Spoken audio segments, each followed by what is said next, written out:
Bismillahirrahmanirrahim. Assalamualaikum warahmatullahi wabarakatuh. Selamat pagi semuanya. Bagaimana kabar teman-teman hari ini? Sebelumnya, perkenalkan nama saya Fitri Nursipah sebagai pengampu mata pelajaran sosiologi. Nah teman-teman, kali ini kita akan membahas mengenai modul 1 unit 1 dengan tema Ada Apa Dengan Sosiologi.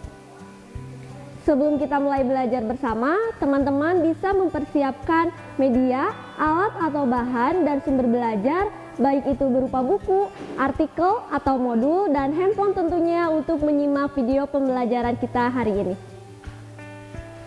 Adapun tujuan dari pembelajaran kita hari ini, yang pertama yaitu warga belajar dapat menjelaskan pengertian sosiologi menurut diri sendiri dan objek kajian sosiologi serta tujuan sosiologi. Yang kedua, warga belajar diharapkan dapat mendeskripsikan sejarah perkembangan sosiologi. Dan yang terakhir, warga belajar diharapkan dapat menjelaskan sosiologi sebagai ilmu pengetahuan. Nah, untuk pertemuan kali ini kita akan membahas tentang dua hal. Yang pertama yaitu mengenai sejarah perkembangan sosiologi, dan yang kedua yaitu mengenai sifat dan hakikat sosiologi sebagai ilmu pengetahuan. Ada apa sih dengan sosiologi? Mari kita lihat. Nah, yang pertama kita akan membahas mengenai sejarah perkembangan sosiologi. Sosiologi pertama kali muncul di Eropa dan Auguste Comte sebagai bapak sosiologi dunia. Ada dua hal yang melatar belakangi terjadinya sejarah perkembangan sosiologi. Yang pertama yaitu revolusi industri dan yang kedua yaitu revolusi sosial di Prancis. Yang mana dari keduanya akan meningkatkan perhatian terhadap kesejahteraan masyarakat dan perubahan yang terjadi pada masyarakat. Nah, yang pertama kita akan membahas mengenai revolusi industri. Revolusi industri ini ditandai dengan adanya perubahan dari masyarakat tradisional ke masyarakat modern. Nah, bisa kita lihat di bidang agrikultur atau pertanian, di mana pada masyarakat dulu masih menggunakan tenaga tradisional atau tenaga manusia. Kemudian dengan seiring berjalannya waktu, tenaga manusia atau tenaga tradisional tersebut digantikan menggunakan tenaga mesin. Nah, dari permasalahan tersebut akan muncul berbagai konflik, kemiskinan, dan juga pengangguran.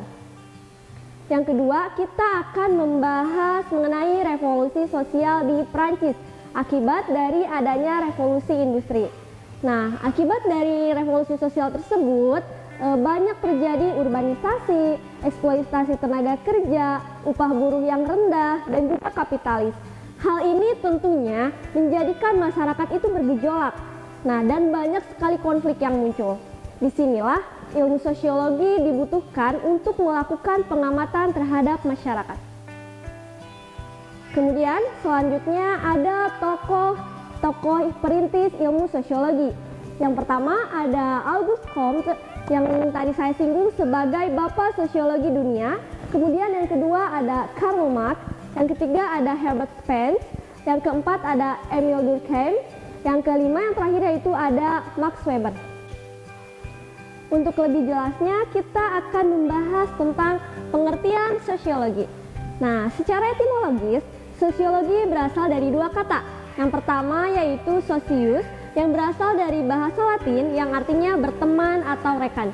Kemudian yang kedua yaitu logos dari bahasa Yunani yang berarti kata atau berbicara. Maka secara harfiah sosiologi dapat diartikan sebagai ilmu tentang berteman atau ilmu tentang bermasyarakat. Nah, agar kita lebih paham, kita ambil contoh pengertian sosiologi menurut para ahli. Di sini ada dan Selo Sumarjan dan Sulaiman Sumardi. Menurut Auguste Comte, sosiologi adalah ilmu positif tentang masyarakat. Nah, istilah ini merupakan penelitian Auguste Comte yang menggabungkan dua kata, yaitu socius yang berasal dari bahasa Latin dan juga logos yang berasal dari bahasa Yunani. Sedangkan menurut Selo Sumarjan dan Sulaiman Sumardi, sosiologi adalah ilmu yang mempelajari struktur sosial, proses sosial, termasuk perubahan sosial. Maka dari itu, dari pengertian kedua para ahli tersebut, kita dapat menyimpulkan bahwa sosiologi adalah ilmu yang mempelajari tentang kehidupan manusia dalam bermasyarakat. Setelah kita mengetahui tentang pengertian sosiologi, kita akan membahas mengenai sifat dan hakikat sosiologi. Ada 4 sifat dan hakikat sosiologi. Yang pertama yaitu sosiologi termasuk rumpun ilmu-ilmu sosial yang berhubungan dengan gejala-gejala kemasyarakatan. Kemudian, yang kedua yaitu sosiologi merupakan ilmu pengetahuan yang kategoris, yang mana sosiologi di sini berarti membatasi diri dengan apa yang terjadi atau das sein, bukan apa yang seharusnya terjadi atau das sollen. Yang ketiga, sosiologi merupakan ilmu pengetahuan yang murni, karena sosiologi di sini bertujuan untuk mengembangkan ilmu pengetahuan secara abstrak, bukan ilmu pengetahuan praktek. Yang keempat, di sini ada sosiologi merupakan ilmu pengetahuan yang abstrak. Artinya di sini ilmu sosiologi diperhatikan adalah pola peristiwa yang terjadi dalam masyarakat. Nah, teman-teman, pada pertemuan kali ini hanya itu yang dapat saya sampaikan. Terima kasih atas perhatiannya. Mungkin untuk lebih jelasnya, teman-teman bisa melihat referensi dari yang lain, baik itu dari artikel, modul, atau video-video yang lainnya. Cukup sekian dari saya, semoga bermanfaat. Wassalamualaikum warahmatullahi wabarakatuh. Kunjungi sosial media lainnya seperti website kami di pkbmalfata.com, Facebook PKB Malfata Mananjaya, Instagram PKB Malfata Official. Dan terima kasih telah klik video ini. Jangan lupa like, comment, share, and subscribe untuk menunjukkan dukungan kamu terhadap channel ini. Enjoy the video PKB Malfata.